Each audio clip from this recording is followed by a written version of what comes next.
into the studios, Miss Melissa Brantley with South Central Health District. Good to have you back in, Melissa. We are, I guess, excited, maybe a little apprehensive about hearing some numbers as far as the last COVID that we're seeing. Yeah, well, we've definitely seen an increase in the number of cases that we have, both in Lawrence County, but remember we cover 10 counties, so really in all 10 counties. We have a significant increase in cases.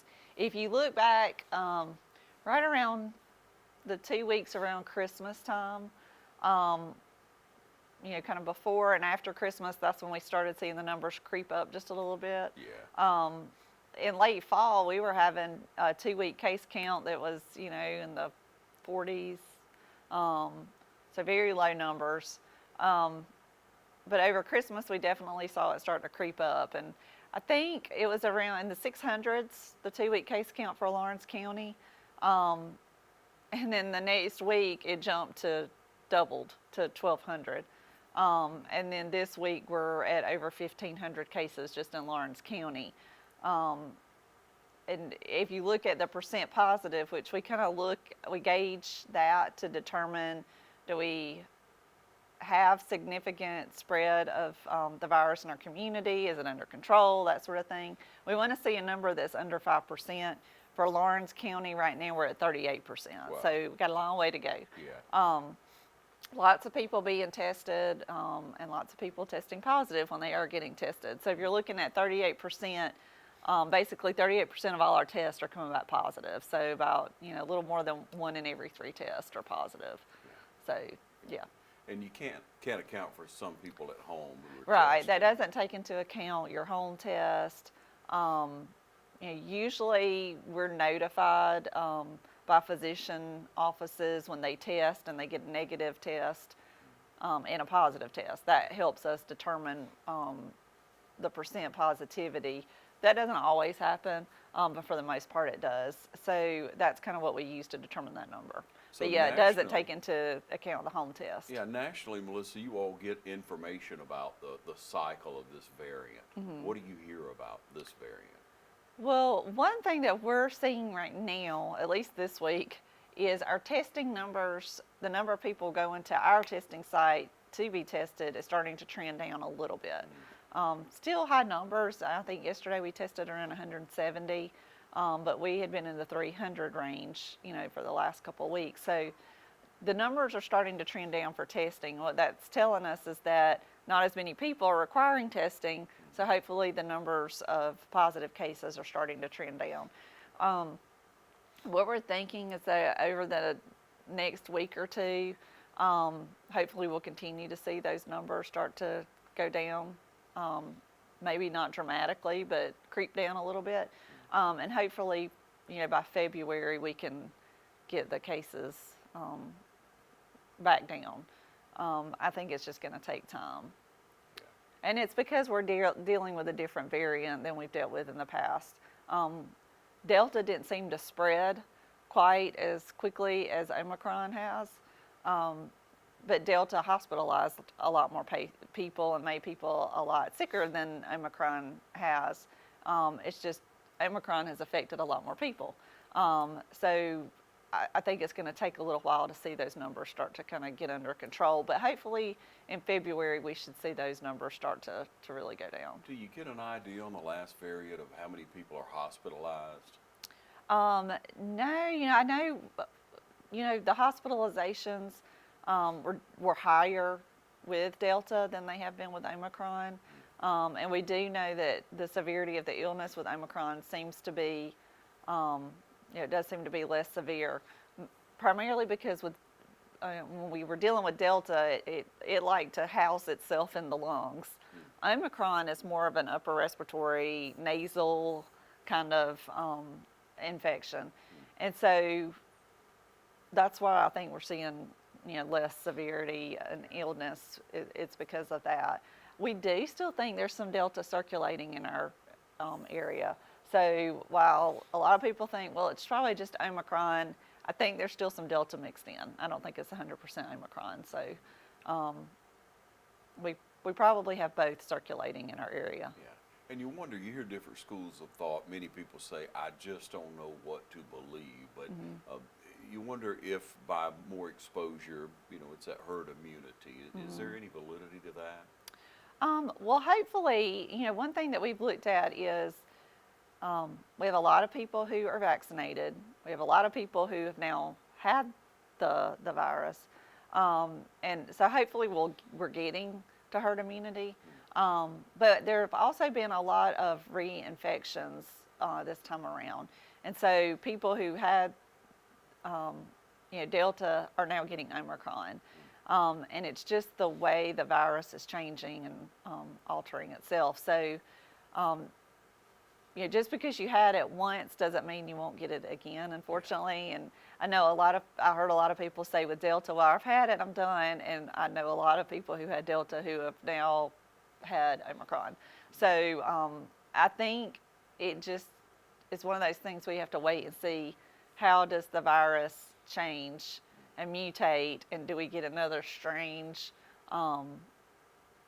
strain of the virus. So I think that just is something we'll have to see down the line. Yeah. But we do know that people who were vaccinated and boosted, their symptoms have been much less severe than people who were not. So, and it still remains true that most of your hospitalizations are with people who are unvaccinated.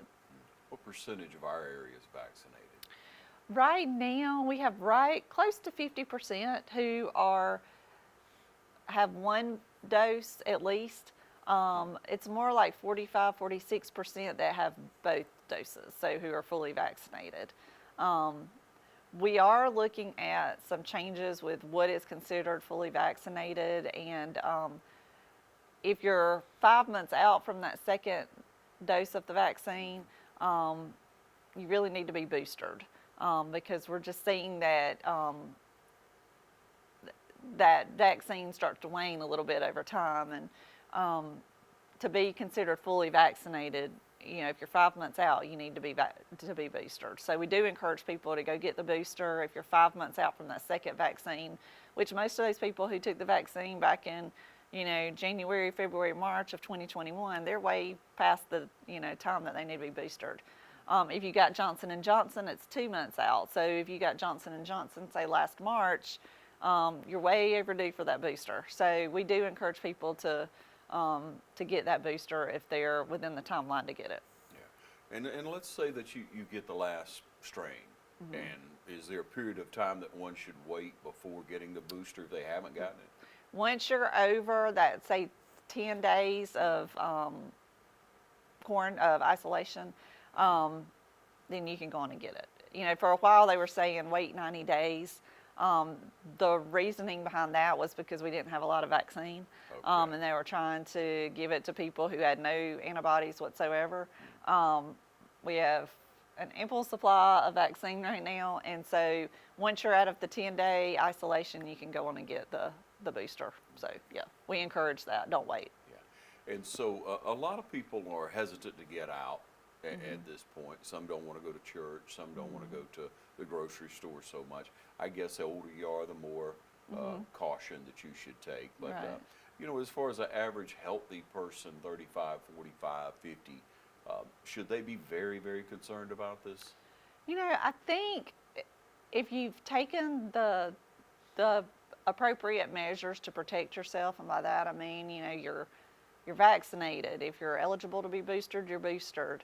I think we have to continue living, and I think we're going to have to learn as a society how to live with this virus, with COVID, and the weird strains of the virus that pop up. So I think it's just something we're going to have to learn to adapt to and live with. I think another thing we're going to have to take into account is the severity of the strain we're dealing with. Thankfully, Omicron seems to be a little bit milder of an illness, which is a great thing. Especially if you're vaccinated and boosted, it seems to be very mild. I've heard some people say, I had a little cold for a day and then I was over it. Yeah. And so that's the point of the vaccine. That's what we wanted to see. you know, if you look at the flu vaccine, it does the same thing. It may not prevent you from getting the flu, but we hope it keeps you from getting really sick and getting hospitalized. And so, you know, I think, and this is personal, Melissa speaking, if you've vaccinated and boosted, you've done what you can do. I think you have to look at the strain you're dealing with at the time, the severity of the spread and the numbers, and then make that decision. But I think this is something we're just going to have to, as a society, learn to live with and adapt to. Yeah, it's so hard to hear that, you know, Melissa, that this is going to be the new normal. You know, people have said for a while, but we keep thinking, this will pass. We'll get rid of COVID, but it is a consideration. Yeah, my daughter asked me this morning, actually. She said, when is COVID going to be gone? You told me it would be gone by now. And I said, well, a year and a half ago, I thought it would. Yeah. But I think it's just something we're going to have to learn. It's the ebb and flow of COVID. You know, we're going to have times when we have few to no cases, and then bang, we may have a different strain that pops up that we have to kind of adapt to and learn from and figure out. But, you know, my hope is that eventually it will become like flu season. You know, we know in the winter months we're going to have flu season. Flu's going to be spreading. You get your flu vaccine. You know, you have symptoms, you go get tested for the flu. Yeah. And, yeah, I think you just kind of will have to learn to live with it in our society. The great thing is there's so many treatments that are coming out for COVID that we didn't have a year ago. You know, and I think that's going to be something that will really change the way we deal with COVID in the future. So oral antiviral treatments that are coming out that physicians can start prescribing right now, because they're limited. Those will be for people who have health problems like, you know, heart disease, diabetes, things like that, that may not do well if they get COVID. But that's certainly something that's coming into the local communities that physicians can start prescribing, and I think that will help. We have the infusions now. What are those treatments, oral treatments? They actually, I know Pfizer came out with one, so it's a lot of the companies that created the vaccine. You know, you have the treatments for the flu, Tamiflu and things like that. You can kind of look at it as the same kind of treatment, but for COVID. So it's just an antiviral. That should help you kind of recover a little bit quicker, and maybe make the severity of the illness a little bit less. So that's something that we have that we didn't have, you know, a year ago. We have the vaccine, we have the booster, and we have the infusions now that people can get. That, you know, I know personally a lot of people who have gotten those when they got COVID, and they say they're a game changer. So many things now that we can help treat it, and I think that will help us in the long run too. All right. Great information. We'll take a short break and be right back. You stay with us.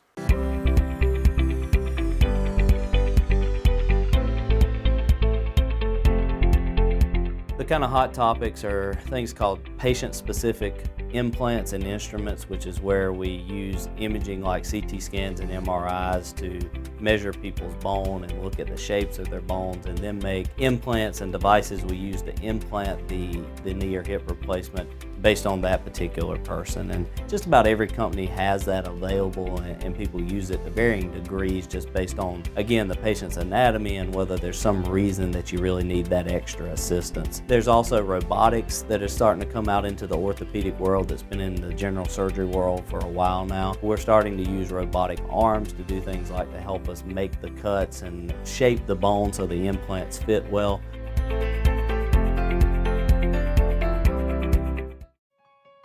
The City of Dublin Natural Gas provides the most cost-efficient source of energy available today. So for your home, choose the most natural resource. Safe, clean, efficient. All new subdivisions around the Dublin area have natural gas available. Start reducing your energy bills today with Dublin City Natural Gas Department. Natural gas, the smart choice. Call 277-5048 today and let us help you start saving today.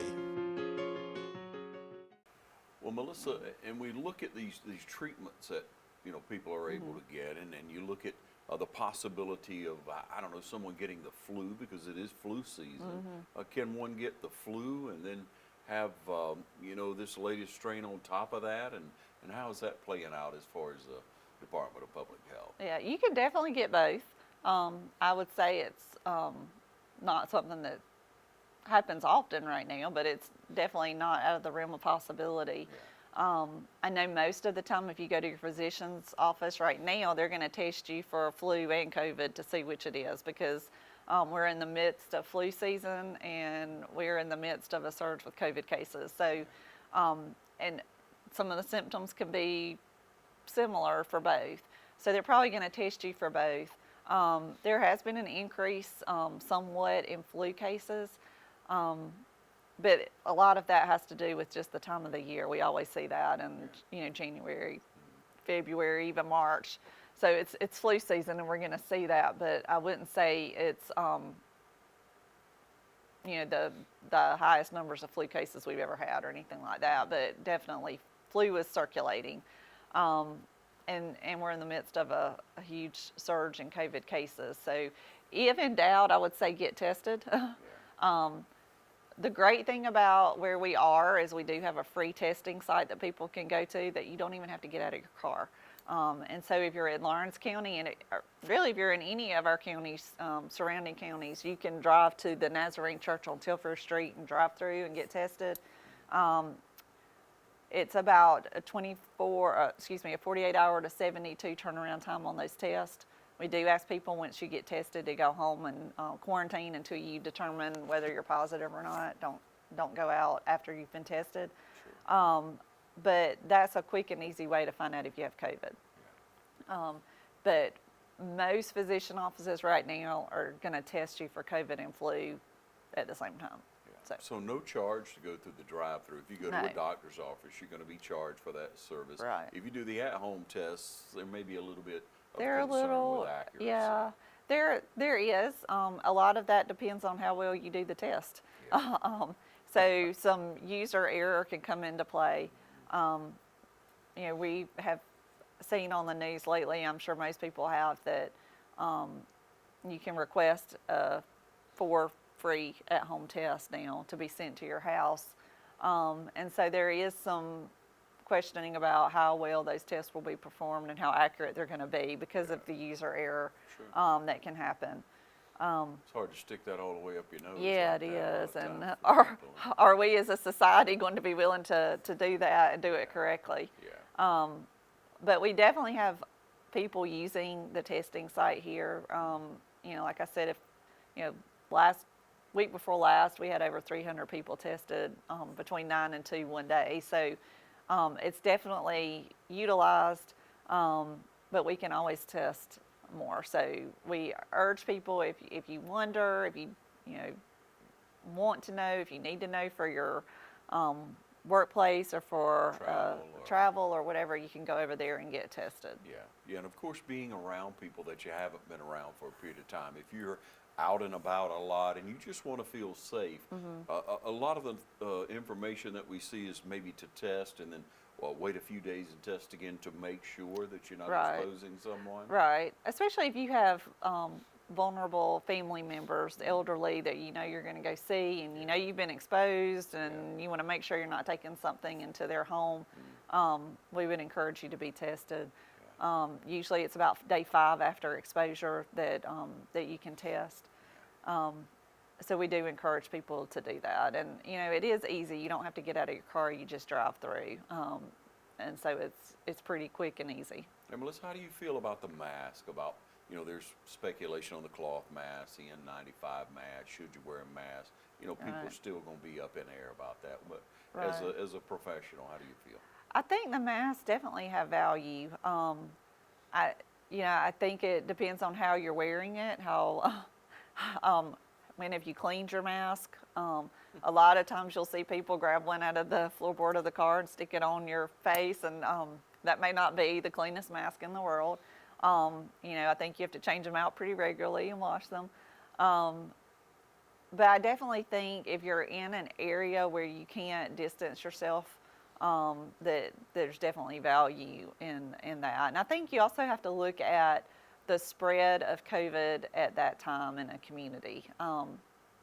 Most people, when we were looking at October and November and early December, when we had very few cases, people weren't wearing masks, and I think that was okay because we just didn't have the spread here. It wasn't around as much. But I think you have to look at the number of cases too and determine whether that's something you need to do, and also how well can you space out from people, because I think that comes to play too. Yeah. And so, Melissa, around the office every day, you all are working week in and week out, and trying to do the very best job you can to help the community, to help the public. But when you all sit around and just have a little bit of a personal conversation, are you all at Public Health pretty much about your business, about a routine of life? You're not, at home, staying away from everyone? No, we haven't missed a beat. Yeah. We joke about that. We're like, all these people we at home, but we never have. Yeah. And we haven't. We've continued to work. I know a lot of state agencies just still have their doors closed, but we are proof that you can continue to work through COVID. Yeah. But we've had to, and that's just what we do. Yeah. But we're still trying to work, but also at the forefront is COVID, because there are funds that come to us from the federal government that are spent, and they're COVID related. So definitely, when we look back from 2 years ago when we had no COVID to now, it's definitely at the forefront of all the work that we do. But we've also said we have to continue to do the work we did before COVID, and how can we manage both at the same time and do both effectively. And I think that's kind of where we are right now. Certainly we would love to see COVID go bye-bye so we can get back to the way things are. But I think that's just going to take some time. Yeah. Take another short break. We'll be right back with Melissa. Stay tuned. Here at Stepping Stone, you are never alone. If you or someone you know has been a victim of child abuse, please call our fully confidential crisis number at 478-595-8339. Allen's Heating and Cooling is your licensed Amana equipment dealer. Trust Allen's Heating and Cooling to install and service your heating and cooling unit. Allen services all brands, and with the purchase of a new Amana, offers a lifetime compressor warranty. Call Sean Clark or any of his friendly staff at Allen's Heating and Cooling, your Amana dealer. Amana lasts and lasts and lasts. So, Melissa, like what you were saying before the break, now you have a lot of other responsibilities that you have to look out for. Several other ones that really affect, and with the with the strain of COVID, with so much change, is it affecting our young people? Is it affecting our children, our infants? Is it affecting those young mothers? Well, certainly it's affecting the way we perform our duties. We are still going into the office. We're still doing provision of services like we have been, but with WIC, with federal guidelines, they're changing the way that they do WIC a little bit more, not requiring people to come in to the office but call in, and some of our other programs are doing that some as well, or offering that, and home. We do a lot of home visits and things of that nature in some of our programs.